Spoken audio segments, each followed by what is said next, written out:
ایک بندر تھا جو اپنے ماں باپ کے ساتھ جنگل میں رہتا تھا۔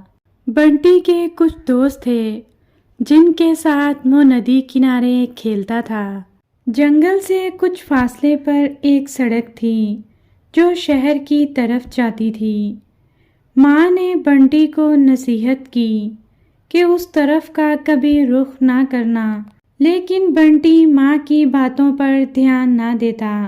ایک دن بنٹی اپنے دوستوں کے ساتھ ندی کنارے کھیل رہا تھا کہ اچانک اس نے سوچا کہ کیوں نہ آج اس سڑک کی طرف جایا جائے، اور وہ اپنے دوستوں سے بچ کر اس سڑک کی طرف آ گیا۔ ابھی وہ اس سڑک پر پہنچا ہی تھا کہ اچانک وہاں ایک جیپ آئی اور بنٹی کو پکڑ کر لے گئی۔ جب بنٹی کو ہوش آیا تو اس نے خود کو ایک ایسی جگہ پر پایا جہاں وہ پہلے کبھی نہیں گیا تھا۔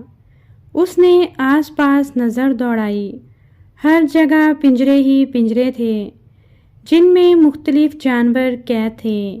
بعد میں بنٹی کو پتہ چلا کہ وہ ایک چڑیا گھر میں ہے۔ وہ ایک خوبصورت باغ نما جگہ تھی۔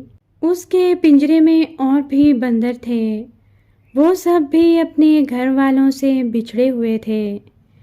پہلے تو بنٹی بہت اداس ہوا، اسے گھر کی یاد ستانے لگی۔ پھر اسے ماں کی وہ نصیحت یاد آئی اور وہ کہنے لگا، کاش میں ماں کی بات مان لیتا۔ باقی بندروں نے اسے تسلی دی اور سب اس کے اچھے دوست بن گئے اور وہ خوشی خوشی ان کے ساتھ رہنے لگا۔ اب اس نے اسی جگہ کو اپنا گھر مان لیا تھا۔